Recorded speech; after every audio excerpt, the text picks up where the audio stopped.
நீங்கள் பார்த்து கொண்டிருப்பது உங்கள் ஜாஷுவா டிவி. சகல ஜனங்களுக்கும் நற்செய்தி.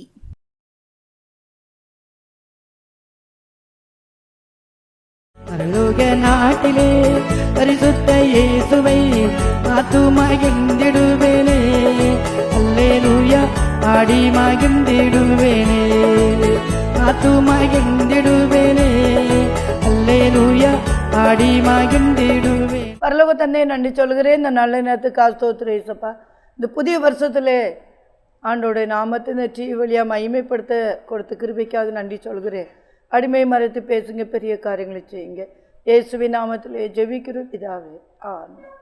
அன்பான ஜோசுவா டிவி நேயர்களுக்கு இயேசுவின் நாமத்தில் நன்றி சொல்கிறேன். இந்த புதிய வருஷத்தில் உங்களை யாவரையும் ஆசீர்வதிப்பாராக. புதிய வருஷத்தில் என்னுடைய புத்தாண்டு வாழ்த்துதல்களை சொல்லிக் கொள்கிறேன். கர்த்தர் உங்களை விசேஷமாய் ஆசீர்வதிக்கும்படியாக ஆண்டவர் இந்த வருஷம் நமக்கு சபைக்கு கொடுத்த வாக்குத்தத்தம், நீ அநேக ஜாதிகளுக்கு கடன் கொடுப்பாய், நீயோ கடன் வாங்காதிருப்பாய். ஆண்டவர் கொடுத்த வாக்குத்தத்தம், அநேக ஜாதிகளுக்கு கடன் கொடுப்பாய். ஆண்டவர் அப்படியே ஆசீர்வதிப்பேன்னு வாக்கு பண்ணுகிறார். அன்பு பிள்ளைகளே, ஒருவேளை இந்த வருஷத்தில் நீங்கள் கடனோடு கூட இருப்பீங்க, கடன் வாங்கியிருப்பீங்க. போன வருஷம் 2023 ஆண்டு, அதுக்கு முந்தின வருஷத்தில் கடன் வாங்கி விட்டோமே, இந்த கடனை அடைக்கவே முடியலையே, என்ன செய்ய, வேறு வழியே இல்லை அடைக்க சொல்லி நீங்கள் வேதனையோடு கூட இருக்கலாம். அன்பு பிள்ளைகளே, இந்த கடனை ஆண்டவராய் தெய்வம் இந்த வருஷத்தில் உங்களுக்கு அடைத்து தருவேன்னு வாக்கு பண்ணுகிறார். ஏன்னா வசனம் சொல்கிறேன், நீயோ கடன் வாங்காத இருப்பார், நீ அநேக ஜாதிகளுக்கு கடன் கொடுப்பாய் சொல். அநேக ஜாதிகளுக்கு கடன் கொடுக்க அளவுக்கு ஏசப்பாவால் ஆசீர்வதிக்க முடியும். ஏன்னா ஒரு ஐஸ்வர்ய சம்மனர் இருக்கும்போது நீ தரத்தரமாய் வாழ்கிறது ஆண்டவருக்கு பிரியமே இல்லை. இஸ்ரவேலை ஆசீர்வதிப்பதே கர்த்தருக்கு பிரியம். அப்படி இஸ்ரவேல் ஜனங்கள், கர்த்தருடைய பிள்ளைகள் ஆசீர்வாதமாக இருப்பதே அவர் விரும்புகிறார். அதனால் நீங்கள் கவலைப்பட தேவையில்லை. நிச்சயமாக அநேக ஜாதிகளுக்கு கடன் கொடுக்கக்கூடிய அளவுக்கு உங்கள் கையின் பிரயாசத்தை ஆசீர்வதித்து தருவே சொல்லி வாக்கு பண்ணுகிறார். உபாகம புஸ்தகம் 28 அதிகாரம் 12ஆம் வசனத்தில் இப்படியாக சொல்லப்பட்டிருக்கிறது, ஏற்ற காலத்திலே உன் தேசத்திலும் மழை பெய்யவும், நீ கையிட்டு செய்ய வேலைகளை எல்லாம் ஆசீர்வதிக்கவும், கர்த்தர் உனக்கு தமது நல்ல பொக்கிஷசாலைய வானத்தை திறப்பார், நீ அநேக ஜாதிகளுக்கு கடன் கொடுப்பாய், நீயோ கடன் வாங்காதிருப்பாய். இந்த வாக்குத்தத்தம் ஆண்டவர் நமக்கு கொடுத்திருக்கிறார். அநேக ஜாதிகளுக்கு கடன் கொடுக்கக்கூடிய அளவுக்கு கர்த்தர் நம்மை ஆசீர்வதிப்பேன்னு சொல்லி வாக்கு பண்ணுகிறார். சில காரியங்கள் கர்த்தர் நமக்கு ஆசீர்வதிக்க முன்னால் சில கட்டளைகளை ஆண்டவர் கொடுத்துருப்பார். அவருடைய வார்த்தைக்கு கீழ்ப்படிந்து நடக்கும்போது தான் நமக்கு அப்படி ஆசீர்வாதங்கள் கிடைக்கும். உபாகம புஸ்தகம் 28 அதிகாரத்தில் 1ஆம் வசனத்தில் சொல்லப்பட்டிருக்கிறது, இன்று நான் உனக்கு விதிக்கிற உன் தேவனாய கர்த்தருடைய கட்டளைகளின்படி எல்லாம் செய்ய நீ கவனமாக இருக்கும்படிக்கு அவர் சத்தத்துக்கு உண்மையாய் செவி கொடுப்பாயானால், பாருங்க, உண்மையாய் செவி கொடுக்க வேண்டும். ஆண்டோடைய வார்த்தைக்கு உண்மையாய் செவி கொடுக்க வேண்டும். அப்போது உன் தேவனாய் கர்த்தர் பூமியில் எல்லா ஜாதிகளிலும் உன்னை மேன்மையாக வைப்பார். எல்லா ஜாதிகளுக்கும் கடன் கொடுக்குற மாதிரி உன்னை ஆசீர்வதிப்பை சொல்கிறார். அநேக ஜாதிகளுக்கு கடன் கொடுக்கக்கூடிய அளவுக்கு கர்த்தர் ஆசீர்வதிப்பேன்னு வாக்கு பண்ணுகிறார். உடைய தரித்திரத்தெல்லாம் மாற்றுகிறவ. முதலாவது கட்டளை என்னன்னா, ஆண்டோடைய கர்த்தருடைய கட்டளைகளின்படி எல்லாம் செய்ய கவனமாக இருக்க வேண்டும்.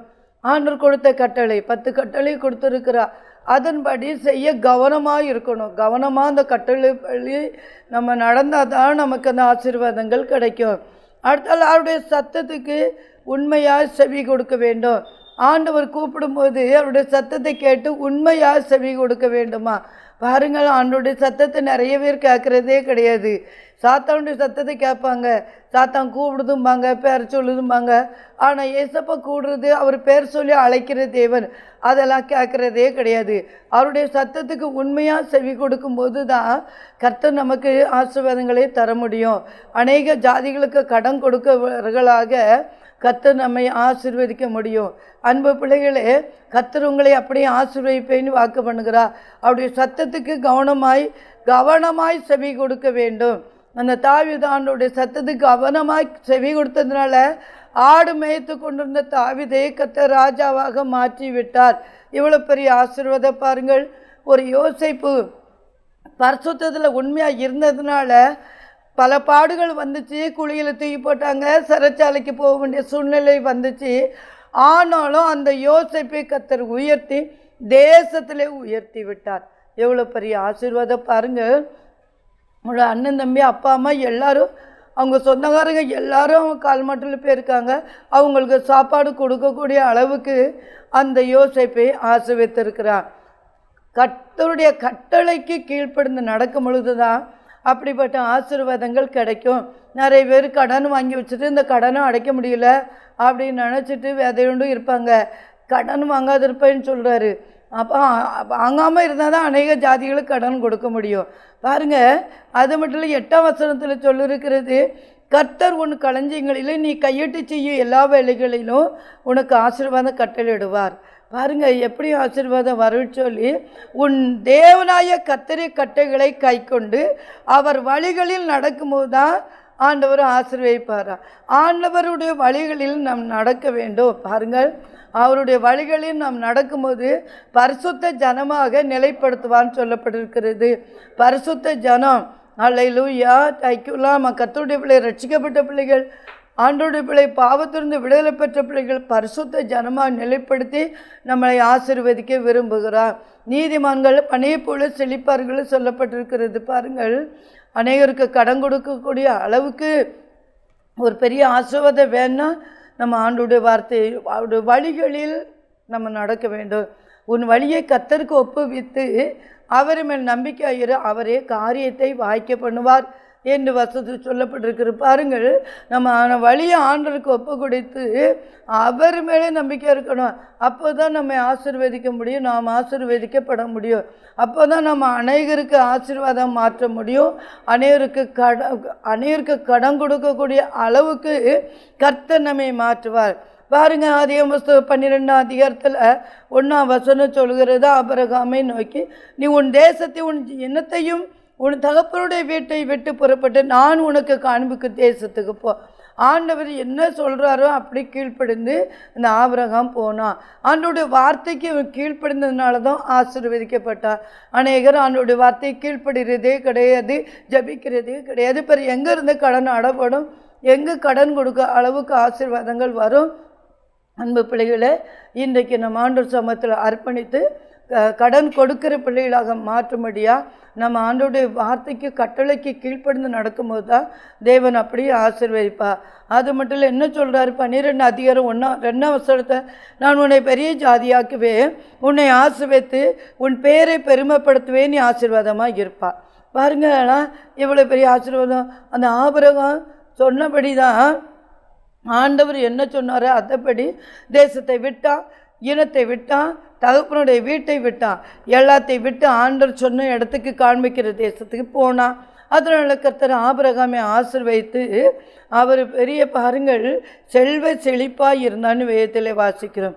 ஆபிரகாமை ஆசீர்வதித்தா 13ஆம் அதிகாரத்தில் 2ஆம் வசனம் சொல்லப்பட்டிருக்கிறது. ஆபிரகாம் மிருக ஜீவன்களும் வெள்ளி பொண்ணுமான அஸ்திகளை உடைய சீமானாக இருந்தான். எவ்வளோ பெரிய சீமானாக மாற்றிருக்கிறாரு பாருங்கள்.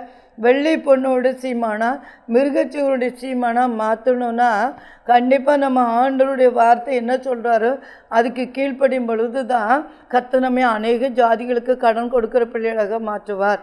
அப்படி பெரிய ஆசீர்வாதத்தை சீமானாக மாற்றி விட்டார் ஆபிரகாமை.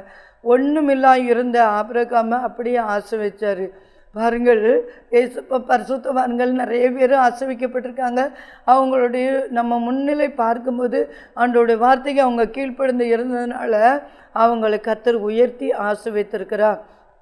அதுபோல் பாருங்கள், ஆதியாகமம் 12 அதிகாரத்தில் 3ஆம் வசனம் பாருங்கள், 2ஆம் வசனம், நான் உன் பெரிய ஜாதியாக்குவேன்னார். அது மட்டும் இல்லை, உன்னை ஆசீர்வதிப்பேன். அது மட்டும் இல்லை, உன் பேரை கூட பெருமைப்படுத்துவேன், நீ ஆசீர்வாதமாக இருப்பேன். அது மட்டும் இல்லை, உன்னை ஆசீர்வதிக்கிறவர்களே ஆசீர்வதிப்பேன், உன்னை சபிக்கிறவர்களே சபிப்பேன்.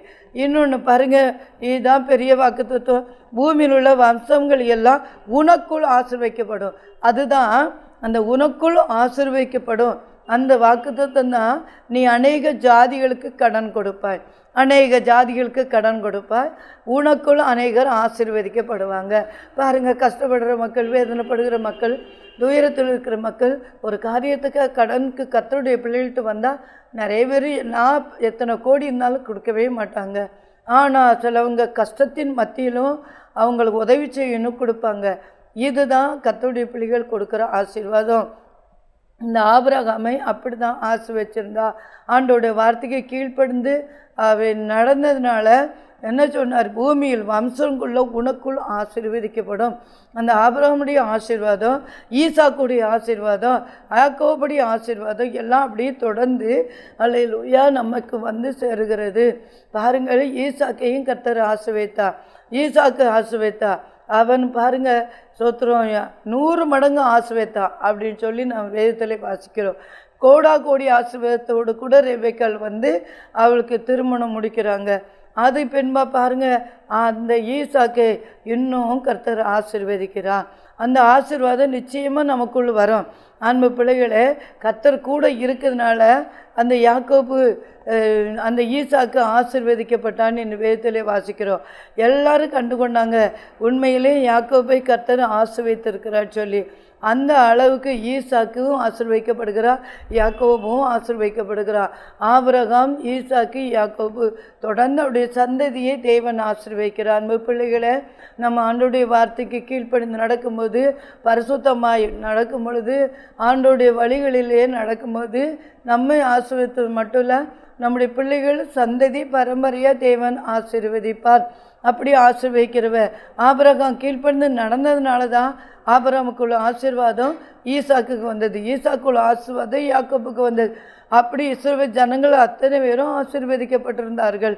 அதுபோல் அன்பு பிள்ளைகள், இந்த வருஷத்தில் ஏசப்பா அநேகருக்கு கடன் கொடுக்கக்கூடிய அளவுக்கு நம்மை ஆசீர்வதிக்க போகிறார். நிச்சயமாகவே முடிவு உண்டு, நம்பிக்கை வீண் போகாது கற்று சொல்கிறார். நம்ம ஏசப்பா மேலே நம்பிக்கை வச்சு அவர் ஆசீர்வதிப்பார். அந்த வருஷம் இந்த 2024ஆம் ஆண்டு அநேகருக்கு நான் கடன் கொடுப்பேன், அப்படி என்னை ஆசீர்வதிப்பா, என் தொழிலை ஆசீர்வதிப்பா, என் பிள்ளைகளை ஆசீர்வதிப்பா, அப்படி நீங்கள் ஜெபித்து பாருங்கள், கண்டிப்பாக அந்த ஆசீர்வாதம் அப்படி கிடைக்கும். அதுதான் வேதத்திலே சொல்லப்பட்டிருக்கிறது. ஆனால் ஆண்டோட வார்த்தைக்கு செவி கொடுக்காமல் போனால் சாபங்கள் வரும்னு சொல்லப்பட்டிருக்கிறது. அன்பு பிள்ளைகளே, நம்ம கண்டிப்பாக ஆண்டோட வார்த்தைக்கு நான் கீழ்ப்படிந்து நடக்கும்போது அந்த ஆசீர்வாதங்கள் நமக்கு வந்து நமக்கு பழிக்கும். கர்த்தர் அப்படி ஆசீர்வதிப்பேன்னு வாக்கு பண்ணுகிறார்.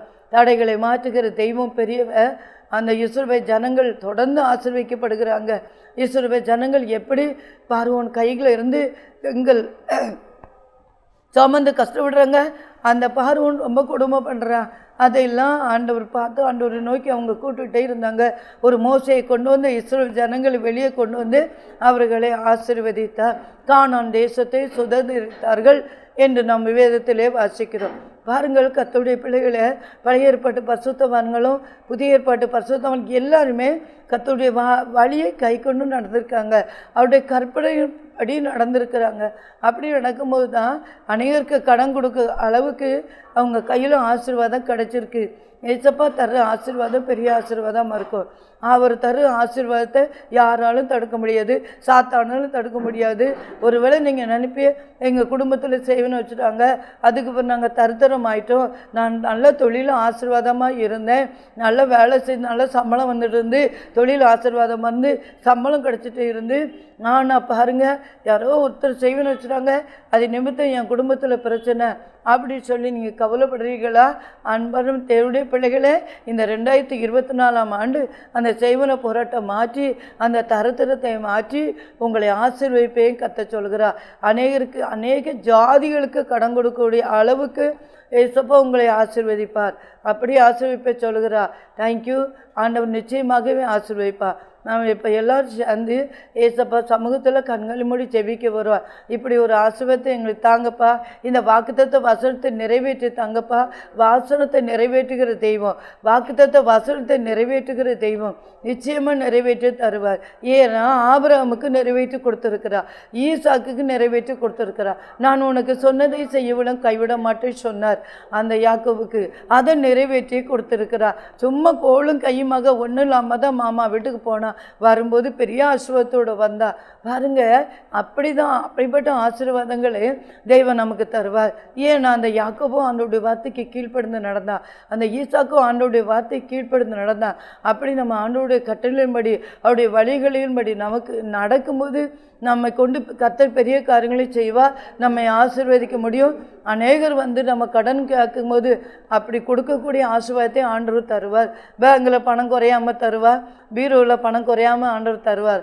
அப்படி ஆசீர்வதிக்கிற தெய்வம் ஒன்றும் இல்லையே. ஒருவேளை என் பீரோவில் காசே இல்லையே அப்படின்னு நினைக்கிறீங்களா? என் பேங்கு புக்கில் காசு இல்லைன்னு நினைக்கிறீங்களா? ஏசப்பா இந்த 2024ஆம் ஆண்டு பேங்கு புக்கில் பணம் போடக்கூடிய அளவுக்கு ஆசீர்வாதம் தருவார், பீரோவில் பணம் வைக்கக்கூடிய அளவுக்கு ஆசீர்வாதம் தருவார். கஷ்டத்தோடு யாரும் கடன் கேட்டால் கூட கொடுக்கக்கூடிய அளவுக்கு ஏசப்பா உங்களுக்கு ஆசீர்வாதத்தை தருவேன்னு வாக்கு பண்ணுகிறார். அது கைவிடாத தெய்வம். நிச்சயமாகவே முடிவு உண்டு, நம்பிக்கை வீண் போகாது. ஏசப்பா மேலே நம்பிக்கை வைப்போம், கண்டிப்பாக கிடைக்கும். எல்லா கண்களை மூடி ஜெபிப்போம். பரலோக தந்தையும் நன்றி சொல்கிறேன், இந்த நல்ல நாளுக்காக நன்றி சொல்கிறேன். ஏசப்பா இந்த 2024ஆம் ஆண்டில் அநேக ஜாதிகளுக்கு கடன் கொடுக்கக்கூடிய அளவுக்கு பிள்ளைகளை ஆசீர்வதிப்பேன்னு வாக்கு பண்ணிருக்க நன்றி ஏசப்பா. நீங்கள் அப்படி செய்யிருக்கா கோடி சோத்திரங்கள். ஒரு வேளை கடந்த வருஷம் இந்த 2023 ஆண்டில் பிள்ளைகள் வேதனையோடு இருந்திருப்பாங்க, தருத்திரமாக இருந்திருப்பாங்க. அல்லேலூயா. கடனோடு கூட கடன் வாங்கி இருந்திருப்பாங்க. ஏசப்பா அந்த கடன்லாம் அடைச்சி கொடுத்துருங்க ஏசப்பா.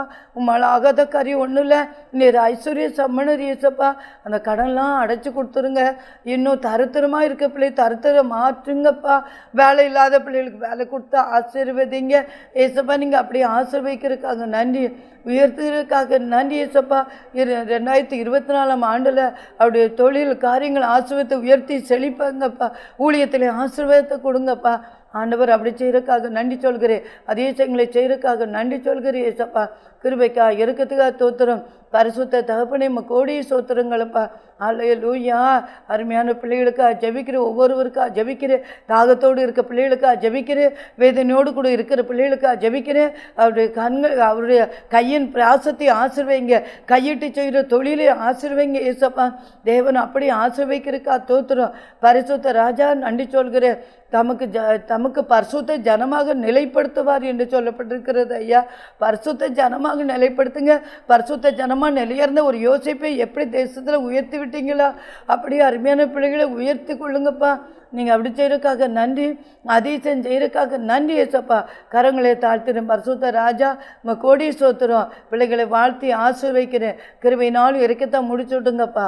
Thank you my lord, thank you my master ஏசப்பா. கோடி சோத்திரங்கள். ஜபத்தை கேட்கிறவரே நன்றி, பதில் கொடுக்கிறவரே நன்றி, அற்புதங்களை செய்கிறவரே நன்றி ஏசப்பா.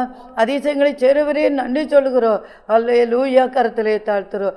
அநேகருக்கு கடன் கொடுக்கக்கூடிய அளவுக்கு ஏசப்பா நீங்கள் அவங்கள ஆசீர்வதிக்கிறதுக்காக நன்றி. இந்த டிவி சேனலுக்காக நன்றி சொல்லுகிற ஏசப்பா.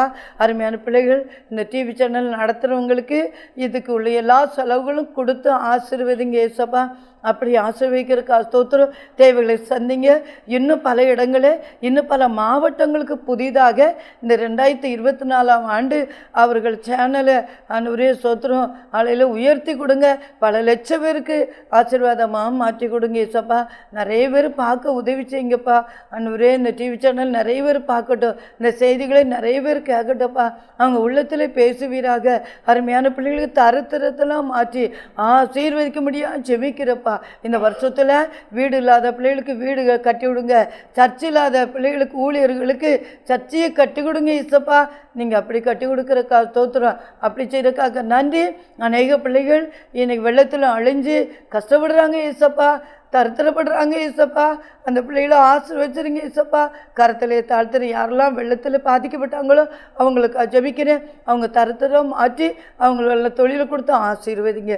பெரிய காரியங்களை செய்யுங்க. உங்கள் கரத்திலே தாழ்த்துறேன். பரிசுத்தாவியர் தொடர்ந்து பாதுகாத்து வழிநடத்தி ஆசீர்வதிங்க. அநேக ஜாதிகளுக்கு கடன் கொடுக்கக்கூடிய அளவுக்கு பிள்ளைகளை உயர்த்துங்க, செழிப்பாங்க. 2024ஆம் ஆண்டு பெரிய ஆசீர்வாதமான ஆண்டாக மாற்றி கொடுத்துருங்கப்பா.